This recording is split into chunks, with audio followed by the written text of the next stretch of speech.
In the Middle East tonight, there are fires smoldering in the tents of a people who might one day snatch out flaming brands and set the world on fire. They are the Palestinians. Tonight, we meet them and their guerrilla leader Arafat, as Jim Reed found him, for the way it is.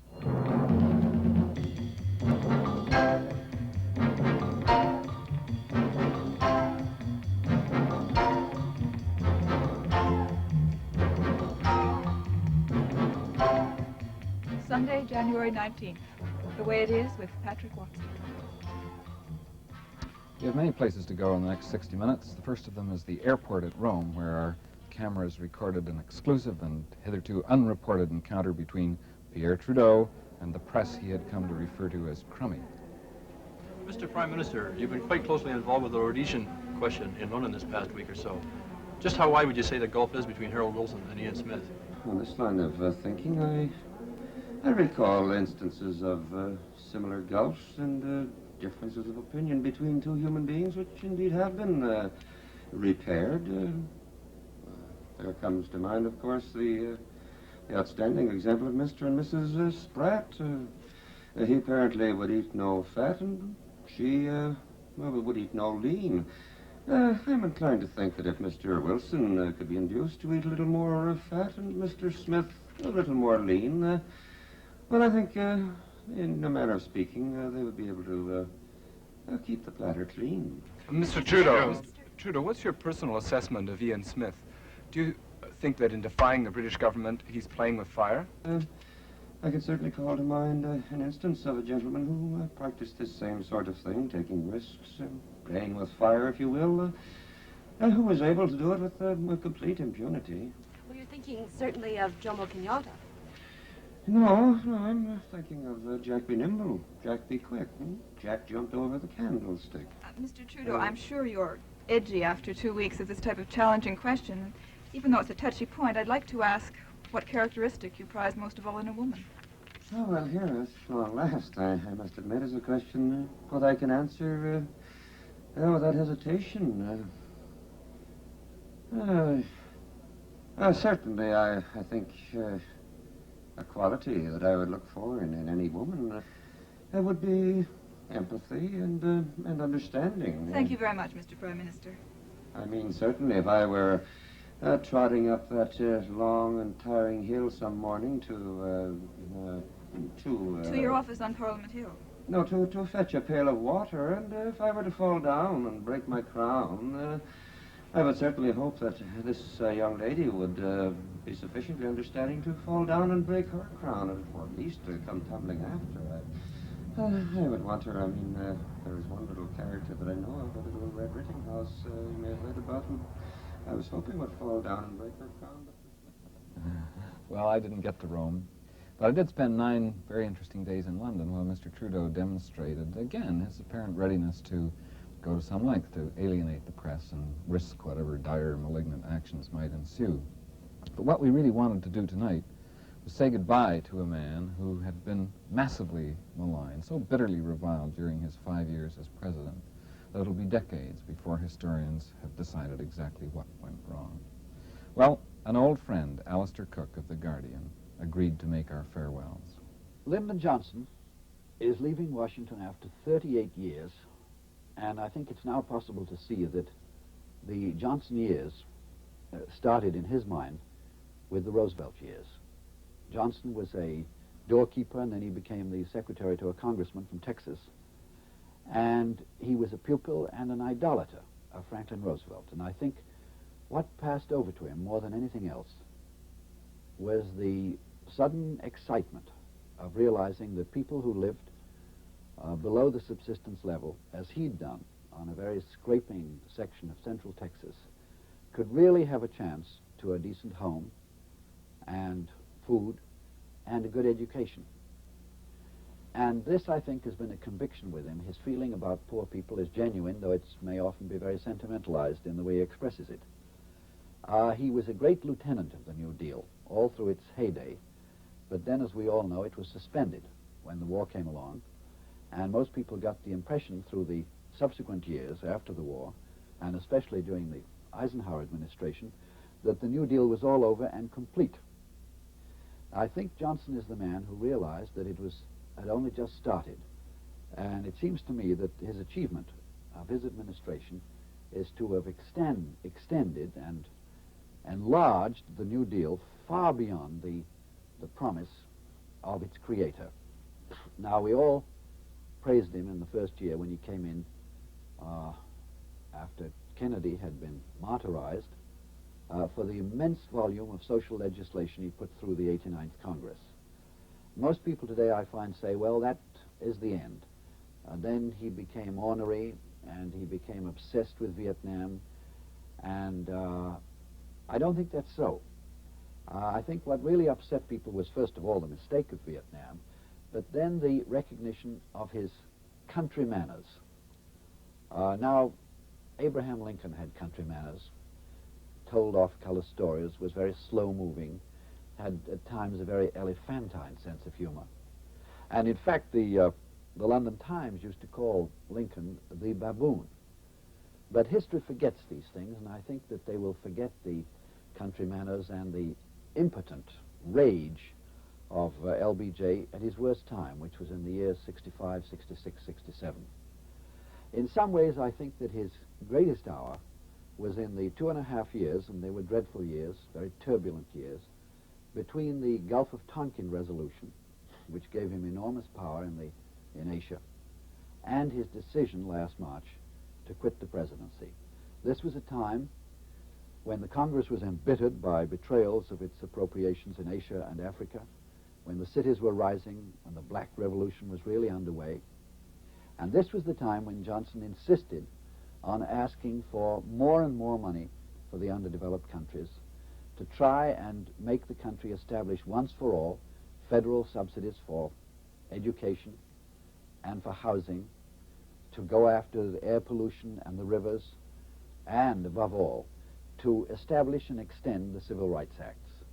These, I think, were very genuine impulses in him, and it seems to me that his labors at that time, when his personality was deeply unpopular, were not short of heroic.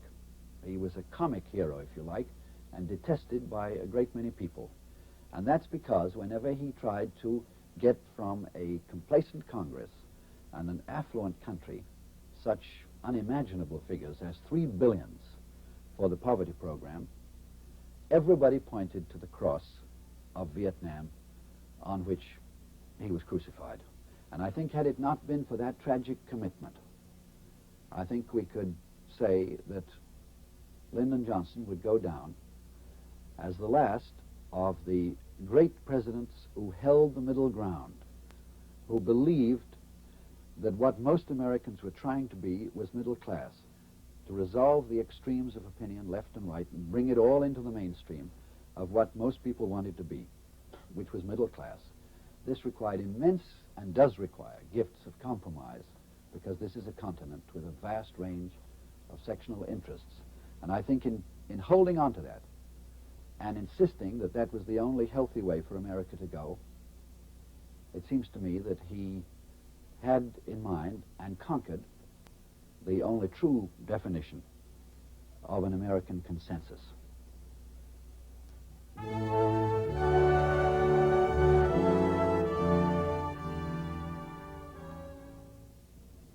Tomorrow, the government of the United States formally changes hands, and we have a crew in Washington this weekend to take account of the Nixon beginnings. And now, here's a message of interest. You've spent a long time getting there, picking the right people, choosing the guests, planning the music, selecting the hall. Now, the last thing you want is trouble. You don't want uninvited guests dropping in. You don't want people to get carried away. You don't want to be left with bills you can't afford. Of course you don't. And that's where we come in. SICK, the surefire insurance company. We'll be happy to cover you for any emergency. SICK has served the nation for 200 years. Our customers are our best advertisement. So while we hope the party goes as planned, let us take care of the morning after. Why not call SICK right now and sign up for our all-inclusive, riot-proof, stain-resistant, tax-deductible plan, a once-every-4 years bargain you can't afford to miss. Better be sure with SICK, the company that cares.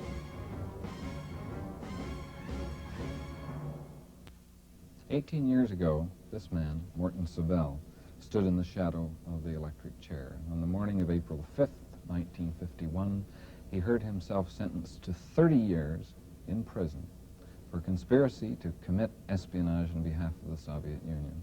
His accused co-conspirators, Ethel and Julius Rosenberg, had already heard worse. They were sentenced to die, and they did die. Were they all guilty? Over the years, there have been 7 appeals to the United States Supreme Court seeking to free Sobell and to support the claim that he and the Rosenbergs were framed. Linus Pauling, Jean-Paul Sartre, Bertrand Russell, the late Martin Luther King, all shared a belief that Sobell had been a patsy, and they helped in efforts to free him. Well, this week, Sobell is a free man, back home on parole in New York City, where Moses Znaimer found him and his wife Helen the day after his release from prison. Way, something that can be described as a faith that kept you going? What? You speak of a faith. I like to think of it in terms of a political understanding. Call it faith if you want to, but this is an understanding of what the issues were, the true nature of the trial, which most people today do not understand. The fact that this trial was a staged trial, staged in every sense of the word. I saw the frame-up, and I knew the thing was a frame-up, and the other people didn't.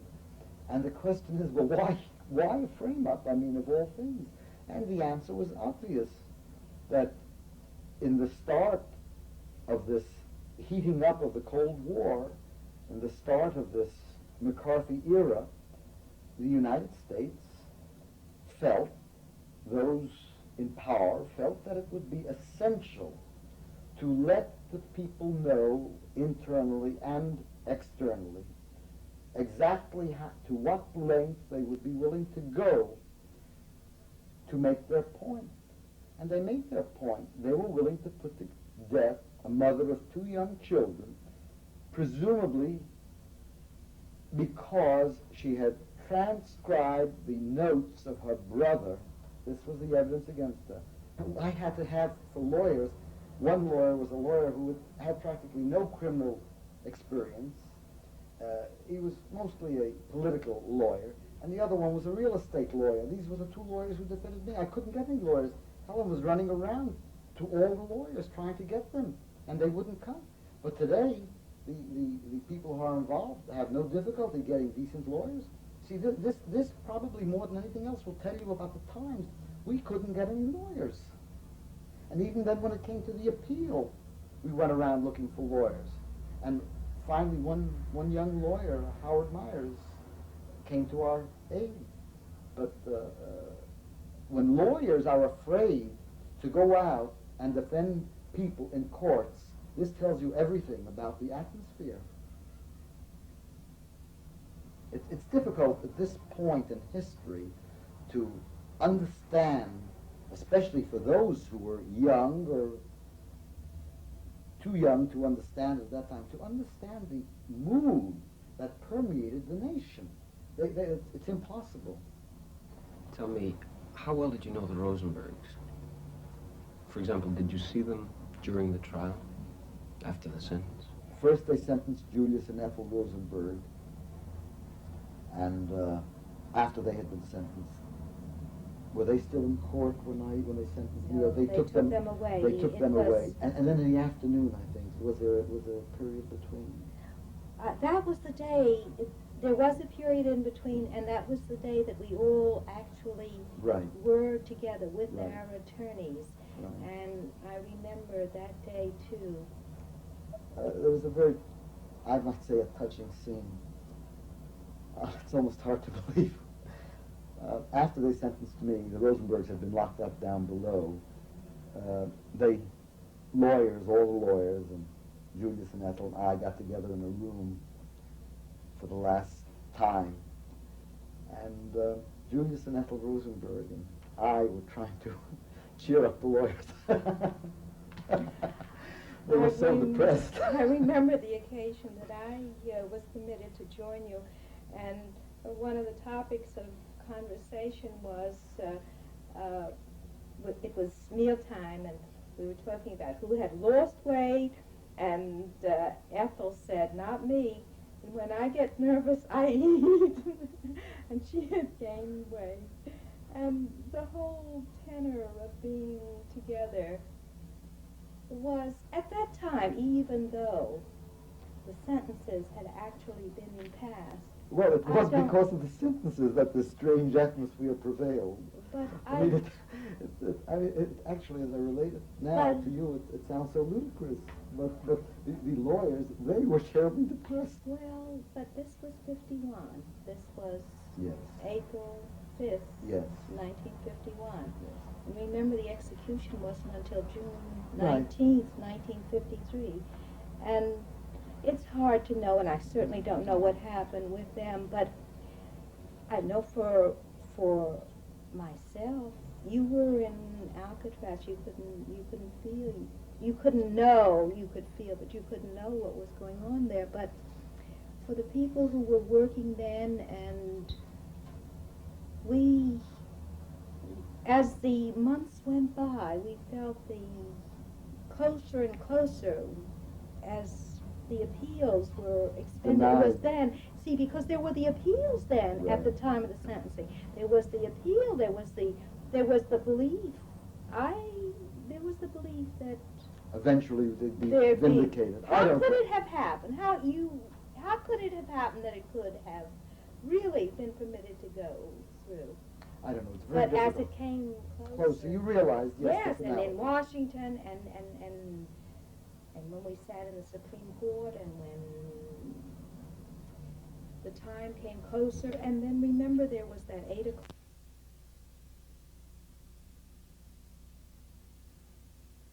Happened? How could it have happened that it could have really been permitted to go through?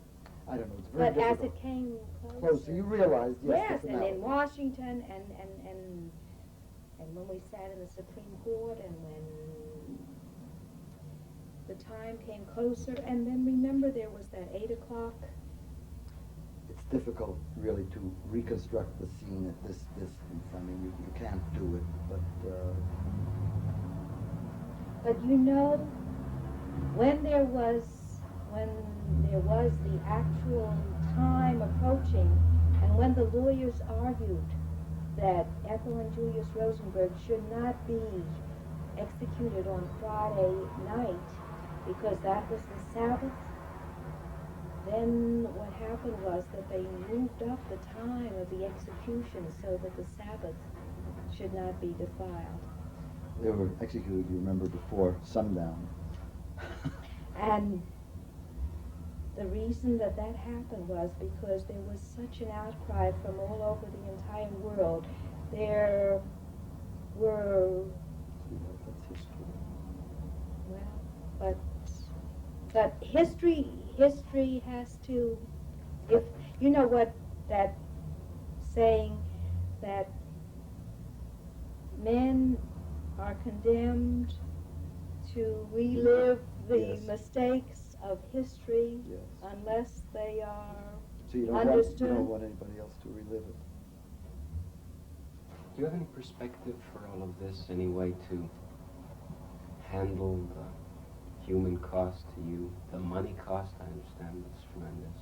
Yes. Well, we ran out of funds in the district court, and after that it was friends, a lot of friends who contributed the money and the work. Including Canadian friends. No, in fact, the fact that we were able to raise the money to fight through on this case, that we were able to continue efforts, is a magnificent tribute to people in our own country, in all over the world. We had a Vancouver committee, we had a Winnipeg committee, a committee in Toronto. We have had meetings in those places. In Calgary and Saskatchewan, we have been there, and I want to thank our friends who have helped us. No, sincerely and truly I do, Okay, and I know that... What did you mean when you said a little earlier that the fight wasn't over? Well, the fight won't be over until there's a complete vindication. Until something happens. And the record is set straight. And the Rosenbergs are rehabilitated. This will be the end. You expect it? Of course. The United Nations decision in 1947 to divide Palestine into two major parts, one Arab and one to become the future state of Israel, has not, of course, provided the peace and stability that were so long sought for in the Middle East. The Arab states have objected to the creation of Israel in their midst. Of course, it did mean a homeland for the Jews who through the persecuted centuries had been stateless. But in creating that Jewish homeland, thousands of residents of Palestine were displaced through personal choice, through war, through confusion. Rich or poor, they are now the stateless ones. Posters like this symbolize the determination of thousands of those Palestinians, refugees now, to one day return to their homeland. The lettering means revolution until victory. They are the Fedayeen, men of sacrifice. Israel is their enemy. As concerned Americans living in Beirut, we must protest in strongest words the arrogant, unjustifiable attack by Israeli military forces upon civilian aircraft at Beirut Airport 28th December. Obviously, balance of power does not require additions to Zionist forces, and the sale of phantom jets must be reconsidered and withdrawn. Now, because some of you people were away and we couldn't hold a council meeting, we signed this, members of the Congregation of Community Church of Beirut, the main Swedenborg pastor. Almost everyone who went out the door that Sunday morning indicated support for this. One point that you should remember, that the attack by the commandos, the Israeli commandos, was not against the government of Lebanon, but against private enterprise. The airlines are owned by Lebanese and by other nationals. It wasn't against a military installation. It wasn't against a defense installation. It was strictly against commercial enterprise. I wonder whether the people back in North America are aware that the plane, the El Al plane that was attacked in Athens, ultimately flew back to Israel and is back in Tel Aviv, and that the planes here were totally destroyed. But I think that there was a question of loss of life in the Athens aircraft. Why didn't they bring this issue up before the Security Council as did the Lebanese, rather than retaliate in the way they did? Basically, the problem as we see it is to prevent this from heating up and blowing to something even wider, and not just within this region, but internationally. That this is the festering spot of the world much more than Vietnam. The likelihood of a big power clash is much stronger here. And so to say, what is the solution? There's not any easy solution. We're all hoping that they don't switch to the other side. Some of them have, and many others are thinking of it. For God's sake, we hope that they'll never do. What do you mean, switch to the other side? Well, switch to the communistic ideals, and what they stand for. Most of these Arabs are being taught in British American schools. Western way of thinking. They speak English. They don't speak Russian. As these people get Russian arms and equipment and they get good training and experience in the Viet Cong methods, there is no limit to the chaos they can cause in this area. Some of us back up quite a bit on their methods, and we cannot support such methods of shooting up civilian airliners or leaving bombs in crowded marketplaces. However, Israel did a lot of that back in '48. We'll still remember the King David Hotel being bombed, and bombs sent through the mail, the British Post, and so forth.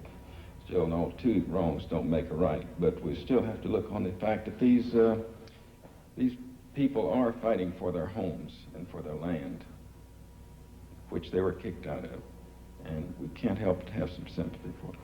I think this is a very interesting point that you make, so, because I think in North America the people feel that it is Israel who is fighting for their land, you see. And in reality, it is not Israel that is fighting for their land. It is Israel trying to hold on to what they have taken through various military actions. And that these Palestinians are the ones that are in truth still fighting for their land.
You support what these young men are doing here?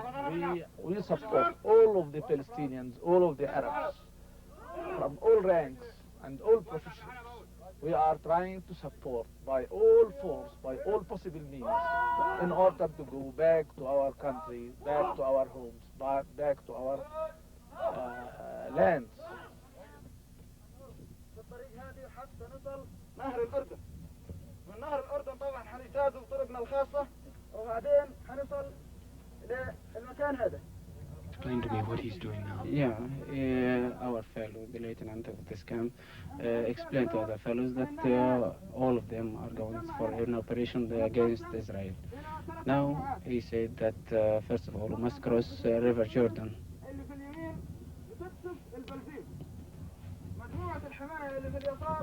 Now, he said, he gave an order to the different fighters that everyone have a certain task. The man I'm about to speak to is a member of the Palestinian resistance movement, and therefore his face cannot be seen on television.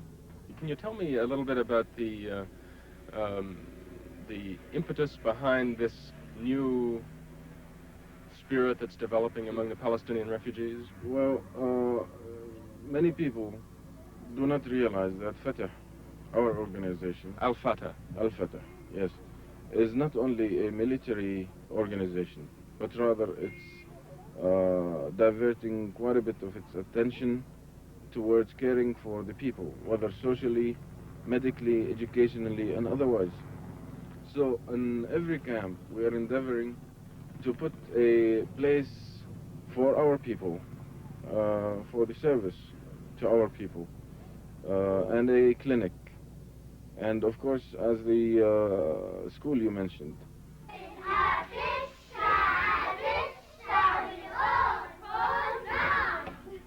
All of these girls are Palestinians. Some of, from different towns in Palestine. Some of them come from refugee camps. All of them have lost either their father or their brother. This is the only condition for them to come to this school. The one who supports the family is a martyr. Has died during fighting against the Israelis. All those girls have lost either the father or their brother. All of them. But they're all proud of it. They can tell you themselves if you ask them.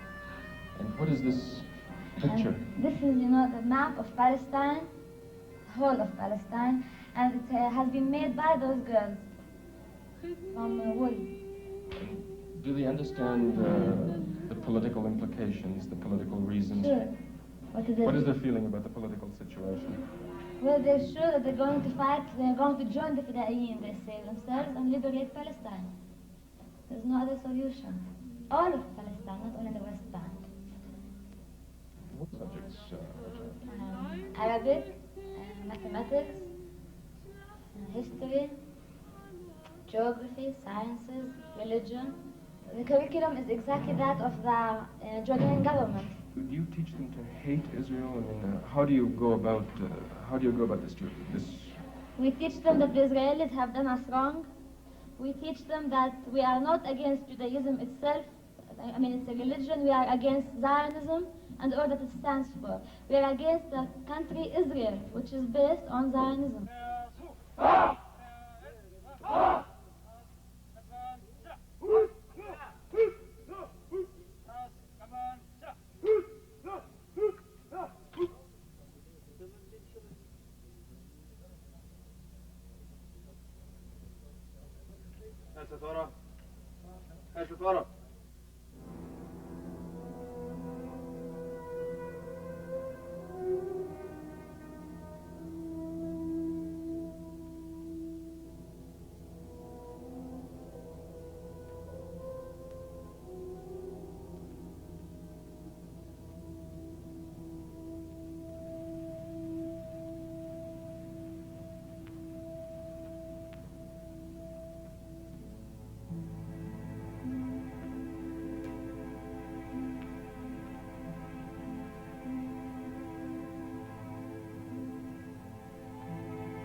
Fidaiyin works like other people to return their lands and to return to their homes.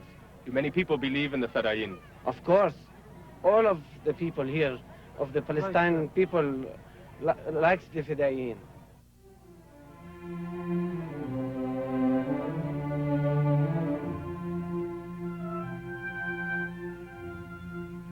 هون نحنا هون لوين بدنا نروح يا قلبي يا مشبع بحجارة بعلبك عالدهر عسنين العمر هون نحنا هون وضوء القمر مشلوح عأهلنا الحلوين عبيوت غرقانين بالعطر بغمار الزهر هون رح نبقى نسعد ونشقى. After the war, the Jews destroyed my home and I came here and I live in very bad situation here in tent. Are you anti-Jewish? Yes, I am, of course. You're against the Jews, or are you? I am against the Jews, and in the future I may join with the Fidaiyin.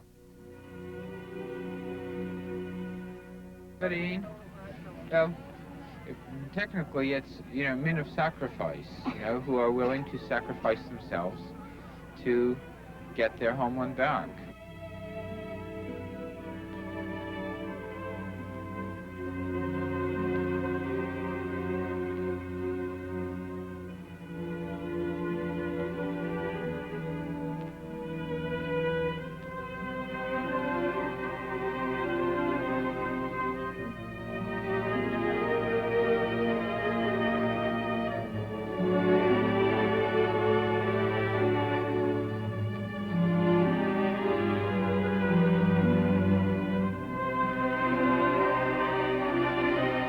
I arrived in September, Middle East.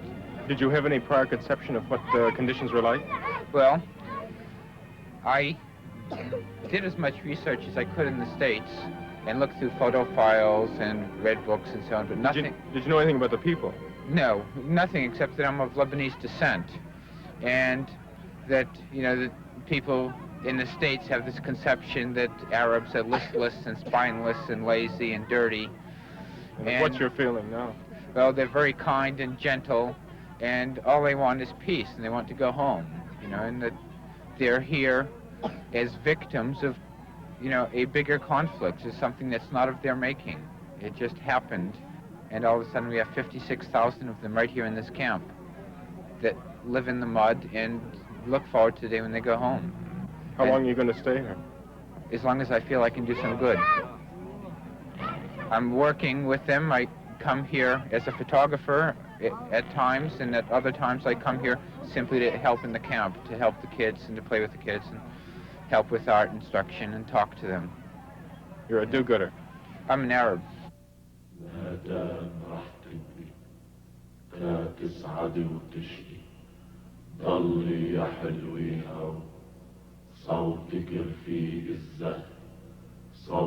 How long can they put up with this discomfort here of living in these tents? How long can it go on this way? That is an impossible question to answer. I don't. It can't go on indefinitely. I mean, look at the conditions around us. Who can live under these circumstances long? Something is being done to put up shelters, but the shelters themselves are not really much better. All they'll do is to keep out the worst of the weather. What's your attitude toward the Fedayeen and the work of the commandos? Well, everybody agrees that what they are doing is to fight for themselves. That is to say, for the Palestinian people. If you were driven out of your country, you would probably do the same thing. This is Beirut. Many refugees have taken up their lives here, up where the wind whistles in the high-rise luxury of wealthy Palestinians. Funds are raised to finance the operations of the Fedayeen. Fedayeen war is not merely just fighting on the front. You know, it needs all kinds of background work, and I think every Palestinian is helping within his own means.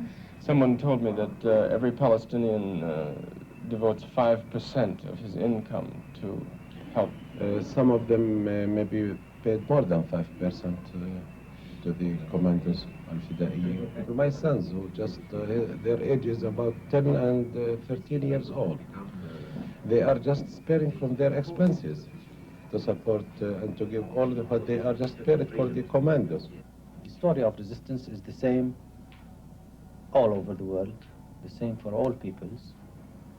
There is a logic in resistance, an internal logic of the resisting people, and an external logic of the aggressor people. And the two logics are bound to produce one result, which is the result of unanimous, comprehensive resistance. It's been a sort of, we've all become shells in a way. All the lives that we built after 48 have just been knocked out inside, and one's eating ashes. It is frustrating. If we were a developed society, we wouldn't have had our country taken away from us and given to somebody else. People were, look, if we hadn't been apathetic, if we hadn't been disorganized, it would never have happened in the first place. It would never happen to any developed society. You don't take a people's country away and say to them, now you go. We don't want you around. We just want to put somebody else in. This part of the world is part of the third world. We're in a mess because we're disparate. We're sort of scattered. You see, we haven't yet learnt how to tap our own resources, our manpower resources, and weld them into the structure of the state, the university, the school, whatever you like. Abu Ammar is a manifestation of a consciousness, if you like. He's the tip of the iceberg, but the iceberg is there. And it's broken away. It's moving. You see Abu Ammar, but underneath him you don't see thousands of people who are supporting him entirely and who are trying in their own lives to do something that will indirectly support him. My principal work is a fighter in this movement. Fighter for freedom, to return back to my home. And nothing else. It is principal position, my principal position. And second, my fellows elected me to that. Our principle is very simple and clear too. We depend on some items to explain our philosophy. First item that we are not against anybody.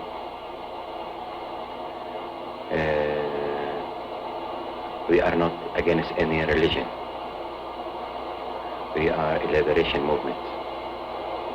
We are asking only to return back to our homes, from which we had been kicked out by a great force supported by colonialism and imperialism and Zionism. This item is, as I told you, that our movement is a Palestinian movement from its face, but its heart is an Arabic one. We are one family. We don't need for certain maybe we have some military rules just to control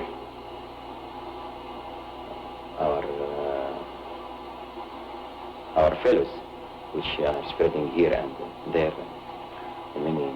But well, some American magazines very recently have been criticizing the movement. I've been describing it as a ragtag guerrilla force, completely incapable of even hoping to cope with or to conquer, to reach its objective. Every revolution has its own problems, its own obstacles, advantages and disadvantages too. And we know our advantages very well. So what relationship do you feel, for example, to the guerrilla revolution or the guerrilla warfare in Vietnam or in Algeria? We can't say one revolution, but we learn from all the revolution, and we take from every revolution the suitable way which can support and which can push our revolution. Would you accept the United Nations resolution of 1967 or the, for example, the Russian proposal for peace? Would you accept that? You see, very important thing. No person can speak by the name of my people. This camp only can speak. First of all. Second, we believe that the only way to return back to our homes, from which we had been kicked out 20 years ago, we waited and waited and waited for the United Nations, for sympathy of the United Nations, its assemblies, its all resolutions, but you see the results, more refugees and more refugees. After June war, about 500,000 from my people increased the number of our refugees.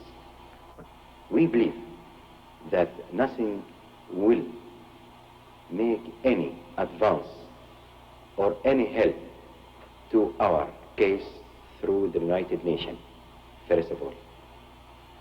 We believe, second, we believe that the only way to return back to our homes, to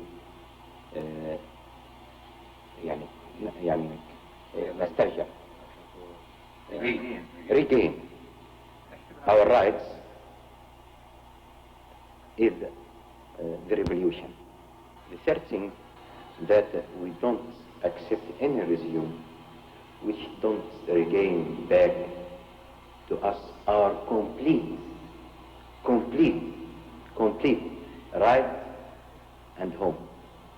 Al-Fidaiyin, in fact, have become the hope of the Palestinian nation. You know, the whole Palestinian movement sprang from the desire of this nation to survive. Are there students who are fighting with them? Many students. Definitely there are many students, and the whole movement is based on intellectuals and on educated people and professionals. They are coming from all over. You have some from Germany, you have some from Lebanon, from all the universities. This is interesting because someone told me the other day that the Palestinians look upon themselves as the new Jews, as a... What's that? Well, we've been called that, yes. Toynbee called the new Jews that were created after the June War. The parallel you draw there is that we want Palestine as well as the Jews, you see, and we are willing to fight and die for it. I mean, if you call us the new Jews, in that sense, by all means, do. No, I think the point is that we do have a cause and that we are fighting to get it. Now, we feel that ours is more just. You cannot base a whole fight or a whole dedication to a cause on something that's happened 2,000 years ago. I mean, the kingdom of Judea and all that. But we feel that we have Palestine and we lived there and we were born there and our parents and our great-grandparents were born there. So you sort of have a closer tie with the land, and that it was an actual thing and a separate independent state. If you had the opportunity to go and fight, would you go and fight? Yes. Certainly. Certainly. Certainly. I'm a man who was drifted out twice from his country. I first lost my home in 1948. I came and built another house with my family. And again in 1967, I had to suffer, to be thrown outside my own house. And I've lost my country now, from the river to the sea, from the sea to the river, actually. We always thought that the world, I mean, understanding all the international powers that are playing in the whole world, would understand, I mean, our problems. But we came to a conclusion that it's our own problem. It is, of course, an Arab problem, but basically it's a Palestinian problem. Dr. Davis, do the American people at large, I mean those of them who are not under any pressure or coercion by other elements, do they realize that they and the Arabs both lost the June War and that the Jews and the Russians won it? And if the American people don't appreciate it, how best do you think you can wake up the conscience of America, open its eyes and ears to this absolutely dead fact? In answer to the first part of your question, I'm afraid they don't realize it. The mass and the rank and file of America. I think education is one possibility, but crisis will do it much faster.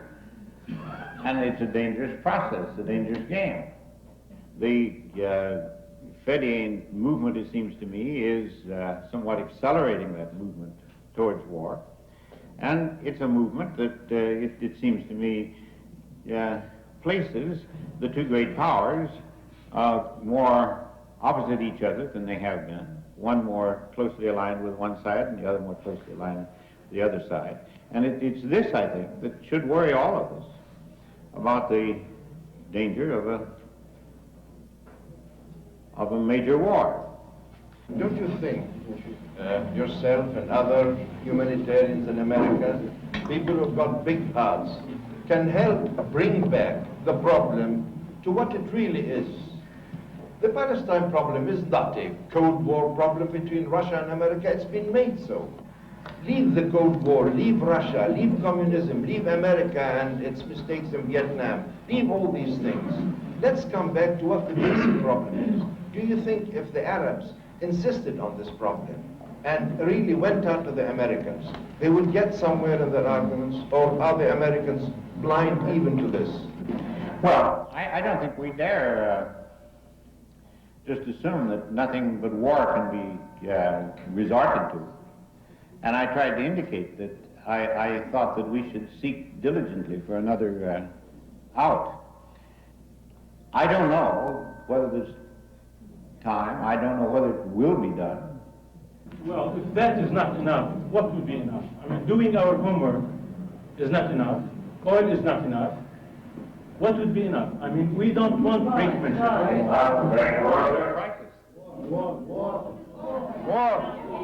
The forthcoming assembly that will be held in a couple of weeks is the 5th National Assembly of the Palestine Liberation Organization. Can you give me a PLO. date? Can you give me a date for that? The date hasn't been fixed finally, but it will be somewhere between the 19th and the 28th of the month, most probably, of this month. This assembly is special in the sense that all the guerrilla groups are represented in the National Assembly, and they will be represented in the executive committee that is the top leadership of Palestine action through the PLO. My expectation is that we'll have coordination among the various Fedayeen groups at this stage, and that a little later, when they get used to each other, to taking decisions jointly and to discussing things on a day-by-day basis, they will ultimately have enough confidence in each other to accept a unified command. Are the refugee camps a source of Fedayeen? You see, thanks. Please. So much hospitality. Thank you.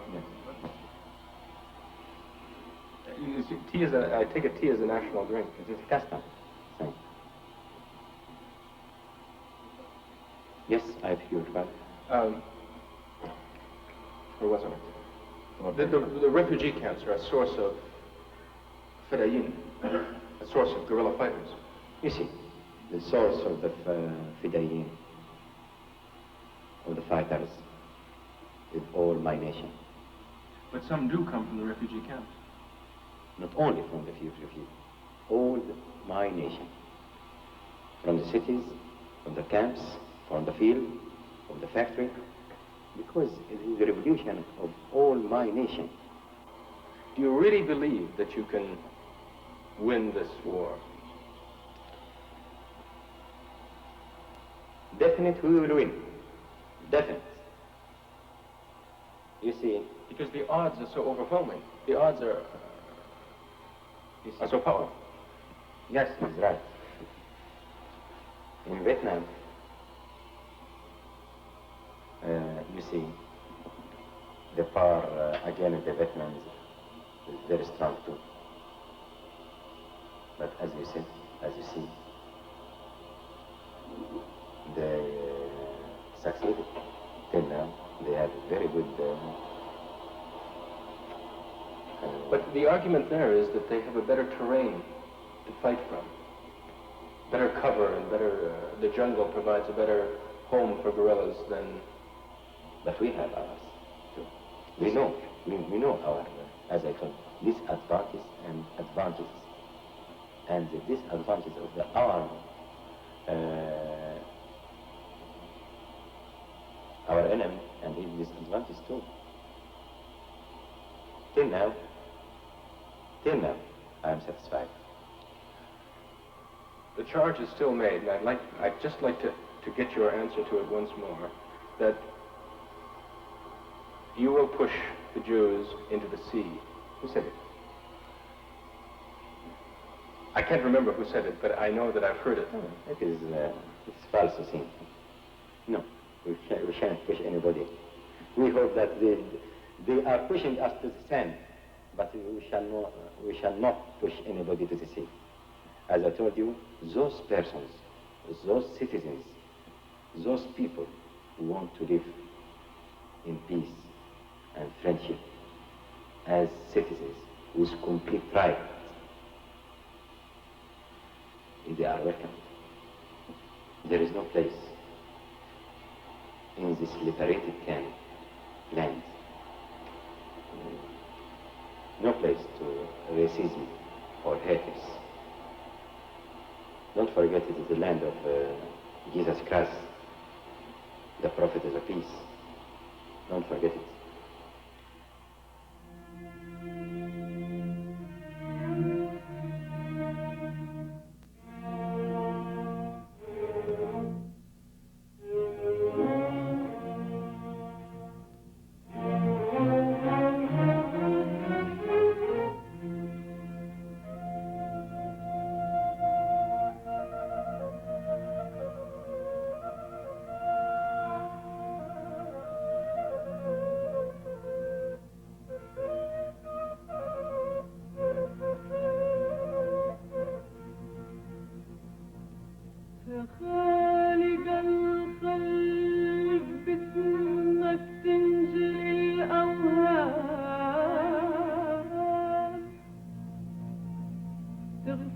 الخلايق وعينك زاهرة ما تنام يا خالق الخلق باسمك تنجلي الأوهام.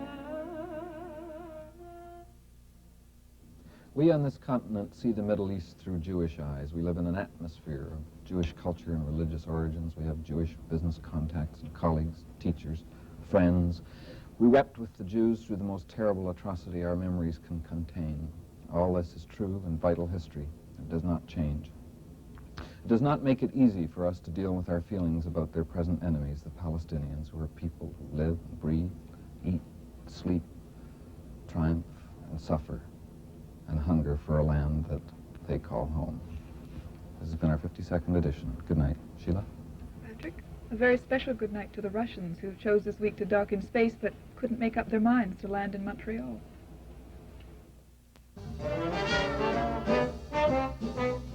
First you say you do, and then you don't. Then you say you will, and then you won't. You're undecided now, so what are you gonna do?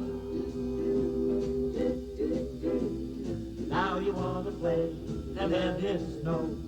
And when you say you stay, that's when you go. You're undecided now, so what are you gonna do? I've been sitting on the fence and it doesn't make no sense, 'cause you keep me in suspense and you know it. Then you promise to return, when you don't I really burn. Well, I guess I'll never learn and I'll show it. If you got a heart and if you're kind, don't keep us apart, make up your mind. You're undecided now,